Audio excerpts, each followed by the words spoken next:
We are live, and I made a small mistake, so I just changed that. It's not. It was. It is not a secret because it already says in our scheduled event as to what is the topic of the conversation. But it's still better if we just start as people, and then sort of bring the topic of conversation to today, right? So. Um, Oh, we have a few people joining in. So, hello and welcome to Momentum Office Hours. My name is Yash, and I'm joined by my co-founders Jai and Kaushik to discuss topic of the week, which is how agile hiring works. Our goal is to provide you with actionable insights and practical strategies that you can apply to your own business. Throughout the session, we encourage you to engage with us by asking questions and sharing your thoughts. This is a fantastic opportunity to learn from each other and gain new insights that can help drive your digital initiatives forward.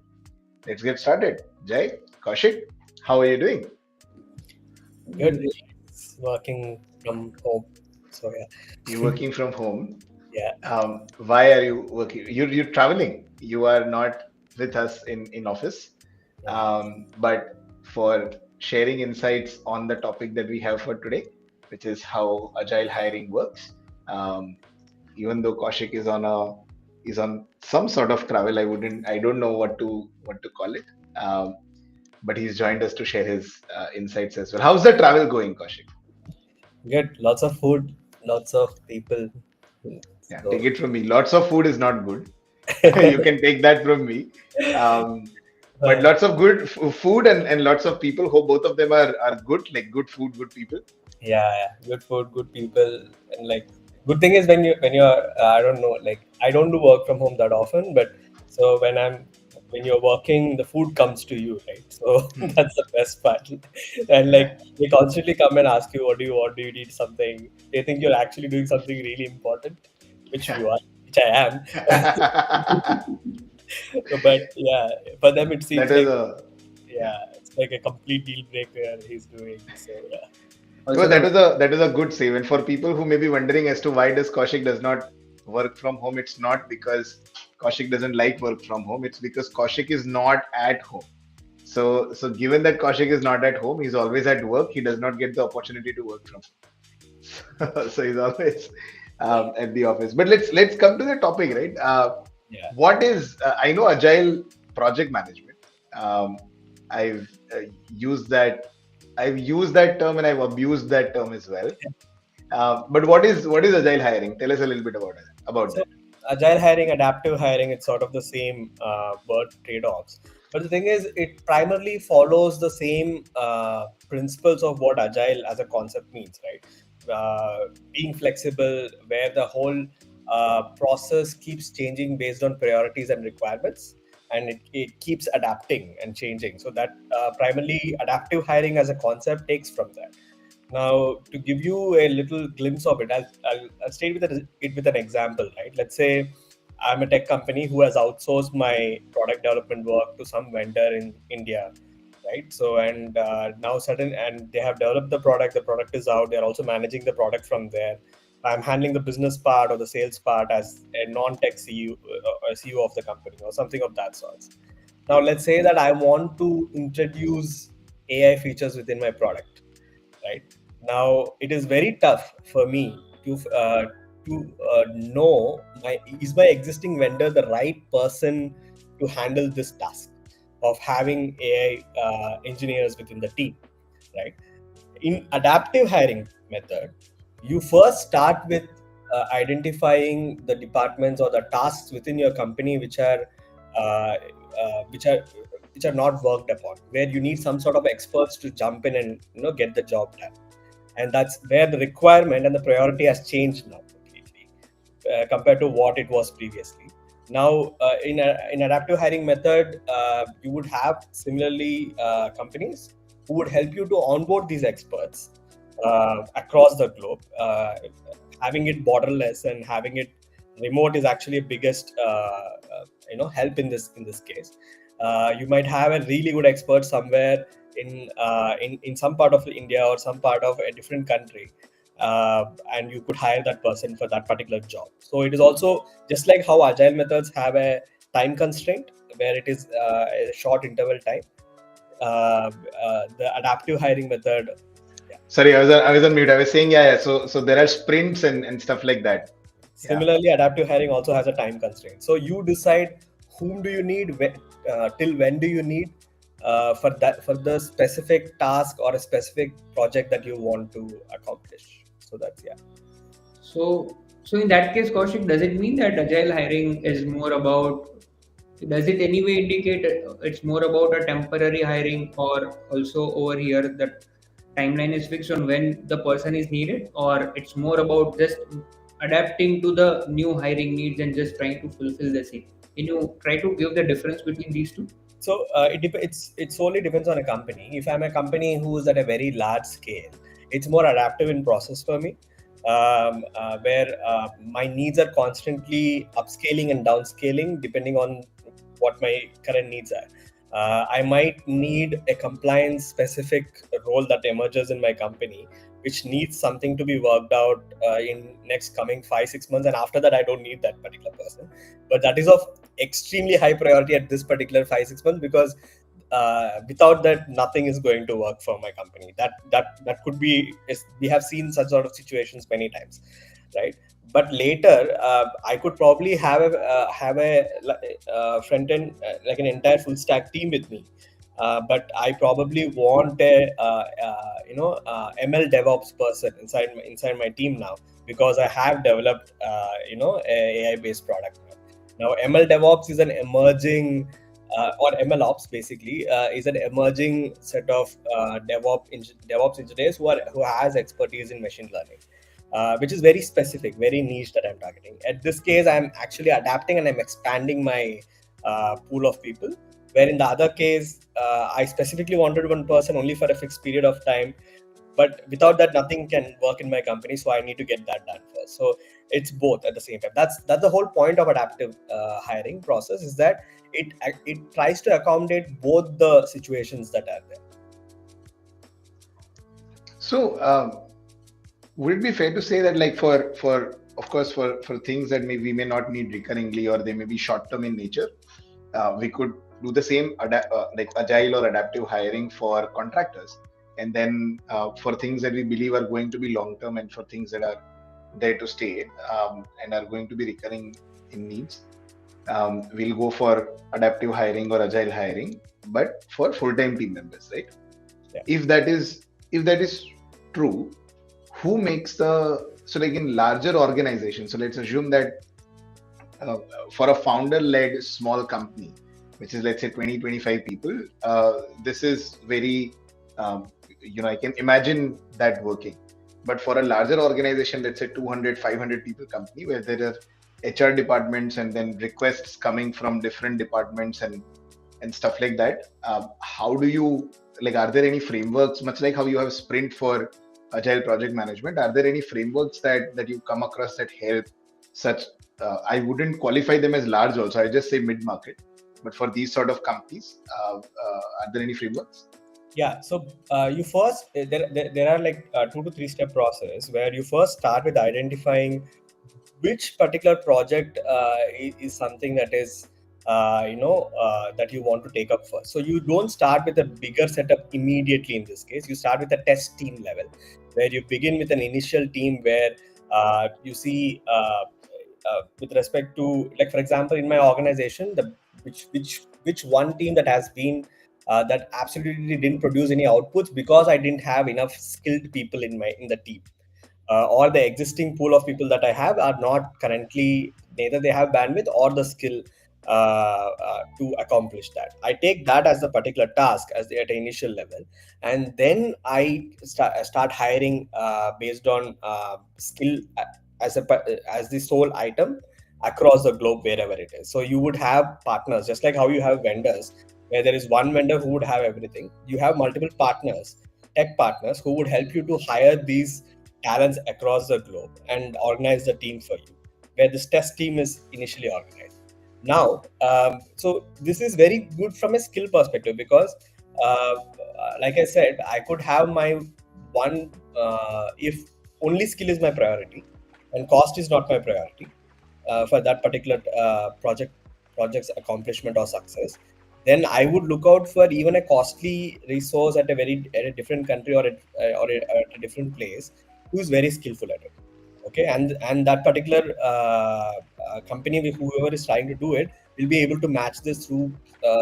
They will have certain systems or databases of these candidates already with them, and will be able to match you through that. Now, let's say that I say that skill as well as cost both are my considerations, where I need a skillful people at the same time at a comparative cost within my budget that is there.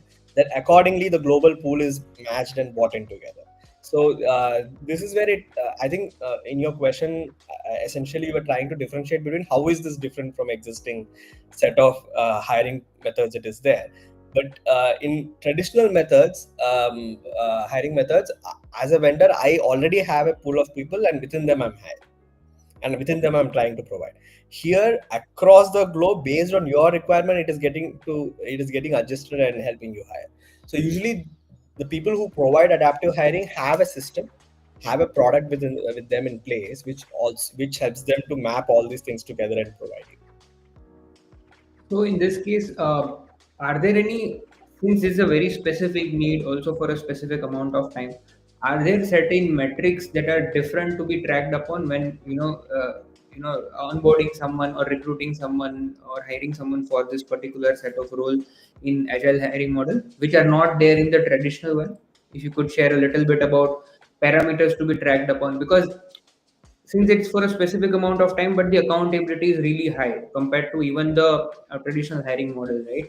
Are there any ways where someone, if they are looking for agile hiring, they need to measure more factors rather than just the existing ones which they do in traditional hiring? Yeah. So the first thing is the hiring time that you want to check up with this particular platform or the vendor, whoever is providing you adaptive hiring, because the whole point of adaptive hiring is about having a faster hiring time. In traditional hiring times, you have like roughly 8 to 12 weeks of time for you to hire. Whereas in adaptive hiring, since there is a smart system that is helping you to match from the existing pool of people, it should somewhere take you around like 24 to 72 hours, within which you should be able to at least map this pool of people, initial pool of people for you to choose from, that is there. And that is one metric for you to keep in mind with.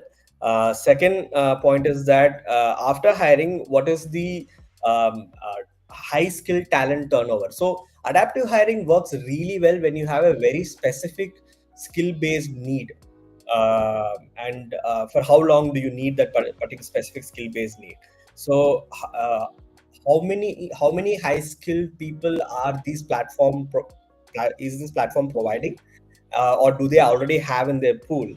And how many of them actually turn out to be converted by these companies is another metric to take care of. Because in traditional hiring, one common problem that exists is that access for extremely good high skilled people is not something that you can in practical. It's very tough to make sure that the traditional hiring methods can map and get you the high skilled person always. So in adaptive hiring, the whole point of this is the people also who are enrolling within this know that they are coming in for a short period of time, for a specific kind of a task to be done. So that is why this works out well. And so, do you have like any examples of what industries or what sectors is this really good for? So one that I can think of is are cases where the requirement of team members sort of significantly changes for a very short period of time, right? So generally seasonal businesses. So as an example, a friend of mine runs a festival that he organizes once a year. During the rest of the year, the team is significantly small, but when the festival comes around, 3-4 months before the festival, it happens at a fairly large scale. So for that, the team sort of ramps up for a very short period of time, right? Apart, like for such seasonal businesses, I understand it.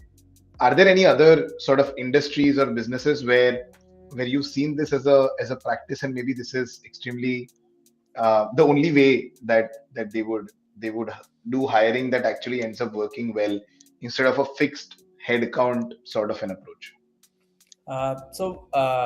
There are again two pointers here. One is with respect to I have a seasonal or a very particular requirement, like just like you said. So we also have we also know of a event based company where when it conducts a particular event at a very larger scale, and specifically at that particular scale, then at that particular point of time they would be needing people on field and as well as off field. So we are talking about on field people who are managing the crowd, managing the tech, and managing the ops part, managing the The operations. hospitality, and even before the event also there are a lot of activities. So like 3-4 months before that. Exactly. And there is a backstage team which is also managing those people who are in the field. So you need to hire them also, and they have to be aware about how to use the tech that you have developed for this particular product that is there. Now, there is also they should be aware of the compliance parts. So so usually there is some amount of induction that goes through. That is only specific that for that particular event or that particular time period of when this particular thing is happening. So all these things are so you might want to get people who have gone through similar kind of inductions previously, or who are aware of what is being done over here. So this is one set of people or one sort of a use case. Then there is another use case where like I mentioned, there is a specific technology, like for example blockchain technology or Yeah, or MLOps, right? Yeah. MLOps or crypto tech. So there is a specific tech we are talking about where my existing vendor or existing partner, who my tech partner, might not have might not have the right person to do it, or does not even have the capacity to get that person to do it for me. In that case, I specifically need that particular individual to jump into the project. So then I will go to these sort of vendors and get it done. So it is that specific of a thing. Like we actually luckily we had an engineer who knew it. We had a similar situation where we had one of the client who wanted someone with expertise in NVIDIA's tech stack, right? So we had someone in office, luckily, who had understanding of NVIDIA tech stack and was able to do it. But let's say that if there was no one, it is a very specific need, very specific requirement that is there. The rise of adaptive hiring is happening because tech is becoming more niche as we go forward. The requirements, like for example, 10 years ago, there was no role called as a prompt engineer, or even 5 years Yeah, ago, there was no role called as a prompt engineer. Now it is one yeah. of the top seeked roles that we are seeing out there. MLOps didn't exist 3 years ago. Now we have MLOps. So we are seeing rise in new roles and requirements. Uh, to accommodate that, we need to. It's where we. I think hiring and talent hiring should become borderless more and more, because you have a requirement and you expecting it to be locally available is not going to happen anymore. It should be beyond pin codes and zip codes. So yeah, so that's primarily what it is. So, so thanks, Kaushik, for explaining that. Largely at times, a business that is being run at times comes to a position where they actually need this agile hiring or adaptive hiring for a particular specific role. It usually comes after reaching a certain stage, right? So if someone is actually looking for this specific role for the first time, where should they usually go to? The thing that has been happening so far now is they usually post the requirement in Upwork or in their socials and things like that, or any other marketplaces where they can find the right set of vendors, and a lot of people come in. But now, since this particular requirement needs to be fulfilled in a very short span of time, could you recommend any methods or any tools that they should utilize for the same? Yeah, so one very trusted and very frequently used platform that does this is Andela. Andela has their own product also which does this. So they have multiple products to for people for the solutions that they're offering. They have multiple products that their clients could use to manage. So from the stage of initial hiring till the stage of after hiring, how to manage this global talent that is across, and even their payment process, payroll process, everything could be managed from one single. source of truth as a platform. They have a similar kind of a setup that is there. That is one known set that is there. As of now, as a solution provider who could do this, is one person who we know of as of now. But there are also other parties, other platforms that are there who are doing it without the platform, but at a much more smaller scale, where their clients that they are reaching out. Like for example, GitHub is a client of Andela. But if you do, there are at the bottom level, we have other partners also who are also doing a similar kind of a thing, trying to pull in multiple talents, but probably very specific to their region. So very specific to India, or combination of 2 or 3 regions: India, Indonesia, Bangladesh, or it's a combination of regions that they are trying to do and pull in Yeah, this. Philippines, Vietnam. Yeah, exactly. So what we are seeing now is that previously, let's say there is a vendor or a tech partner who is only India specific. The advantage is that it is cheaper, and I can give you more people for the cost of you hiring, for the cost of hiring 5 engineers, you can get 10 engineers here. So it's more of a quantity game previously. Now if I combine India, Philippines, as well as Bangladesh, I have 3 regions now.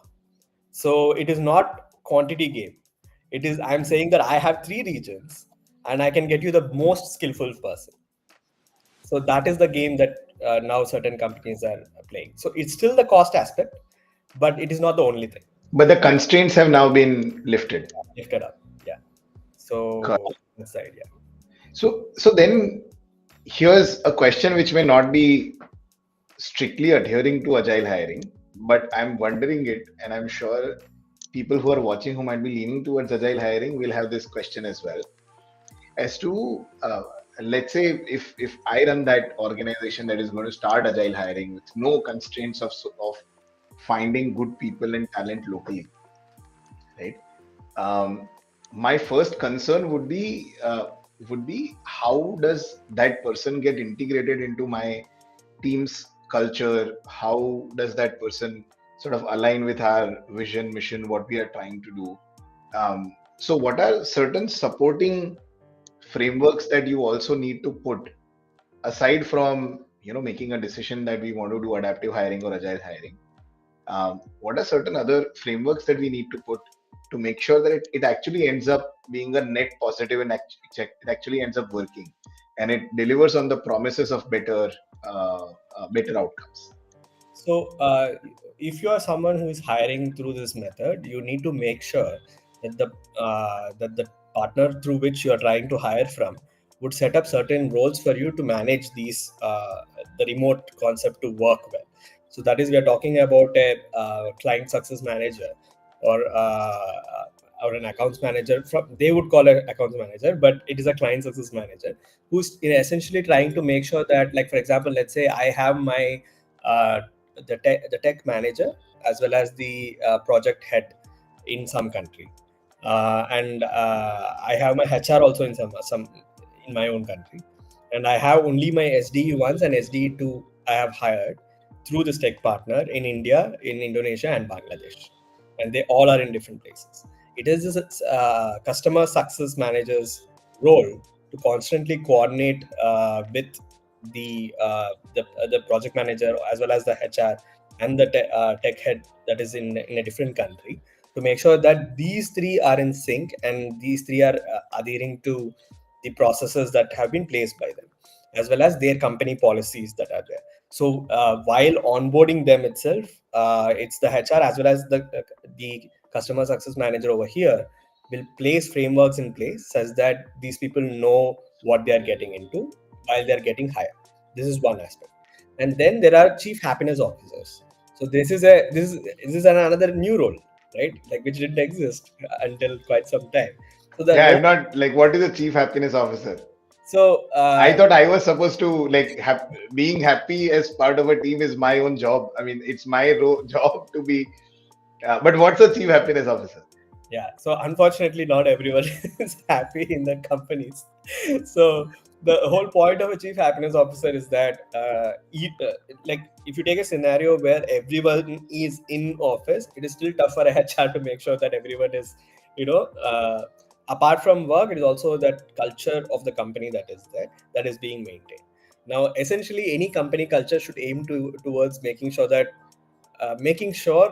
to an extent that all the stakeholders involved are happy at least. Like, Yeah, so that is at least the aim that should yeah, be there in place. You can have any kind of a company culture process in mind or in place, but at least it should aim towards that. Now, even everyone being in office, it's still a tough thing to do. So when it becomes remote, it is much tougher to make sure that everyone is in line with this particular thing. So you can think of chief happiness officer as an extension of your HR person, or if you don't have an HR person, he or she is your technically is your HR person who is managing all of this remotely, right? So it is a specific dedicated person allotted to make sure that these activities are coordinated along with the HR team and kept in place. So it's an extended HR, but much more a glorified role name. That's all. But yeah, but when a dedicated role is assigned for that, why now the question is, why can't a HR person do it? Why do we need a CHO person to exist to do it? Is that a HR person with everyone having in office itself cannot do it efficiently. In case of an extended team, it becomes more tougher and tougher. So just to make sure that it becomes easier for them and they can plan, so your HR person becomes more of a strategist or a checker, where these people are the CHO will be the person who will be making and implementing and making sure that things happen. So that's basically the framework. So these are certain roles that comes up, and as the quantity increases, you'll have multiples of them. Like if I have, like, for every 200 to 300 people, I might need one customer success manager. So and if I start having 400 people or 500 people in my payroll doing different things, then I might need 4 or 5 customer success managers, or I might need 6 or at least 5 to 6 CHOs if it is in thousands of scales, right? So if we are talking about a complete remote team in that scale, then this would be a situation. Got it. Thanks for explaining it in detail, Kaushik. Before, like, I could see that we have just a couple of minutes left, so I wanted you to ask a specific question with respect to difference.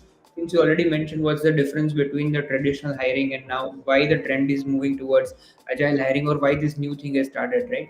Could you give a basic outline on when should one approach towards traditional hiring and when should they focus towards the agile hiring approach? One primary thing you already mentioned is towards a specific need for a limited time, but are there any other factors? Also, is there a budget concern that should be taken care of? If you could just give the guide so that the founders who are usually at the level where they could be needing this can find it helpful. So if you are a smaller company who have just started with a product idea and still working on it, shipping it is the first task that you want to accomplish. So adaptive hiring might not be of that much of helpful, because here you could still do it at a much lower costs compared to the adaptive hiring. We are talking about companies who are at a mid-market level or much higher than that, who are working remotely, who are open to working remotely, who believe in the fact that skill is very important for me. I don't mind my team being across the globe. Those sort of companies who prioritize talent and skill over anything else, and having the best people for them to get the job done, would mostly want to go for agile hiring, because it is not correct to think in the current scenario that the smartest people are available next door. They are not. So they are across the globe, and with the tech and advancements that we have in communications that is available with us, we can take advantage of them and have the teams across the globe. That is the whole point of we advancing as a human beings, I think.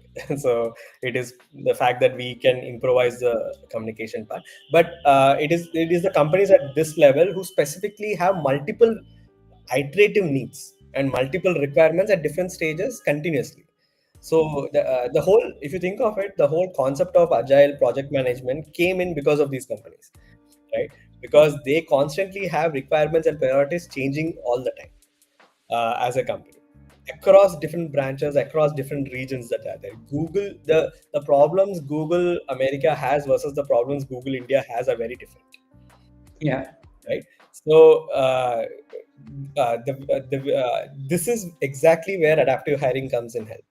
So who knows? Probably the problems of Google India could be solved by a team in Philippines.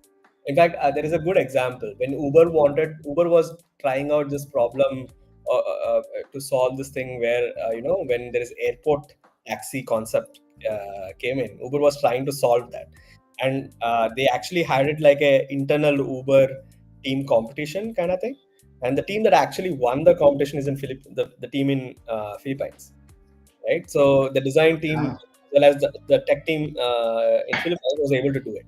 Now let's say that Uber didn't have a global team. Their chief happiness officer is doing a good job. Exactly. But sorry, please continue. Yeah, yeah. So someone in San Francisco identified the problem and Mhm. floated it across the globe, and someone in Philippines is trying to find a solution for it. This was able to happen because you have talent across the globe who can find solutions for the problems that you have. Now, let's say that you don't have talent across the globe. Well, then what is the point of you being a bigger company when you have when you have the power to access the entire global talent that is there? So that is the whole point of this. That these guys, the companies at this level, will have these problems, and their problems can be solved through this process. Yeah. Awesome, man. Thank you, Kaushik, for sharing insights on how adaptive or agile hiring works. This brings us to the end of our conversation today. We will now let you go uh, back to whatever it is that you are doing while you are traveling, right? And for all the people who've joined us on LinkedIn or on YouTube, thank you. Hope you found today's conversation valuable. And if you did, then please consider subscribing. There's no point pretending, right? So all of us, all the three of us, you, everyone, all of us work for algorithms.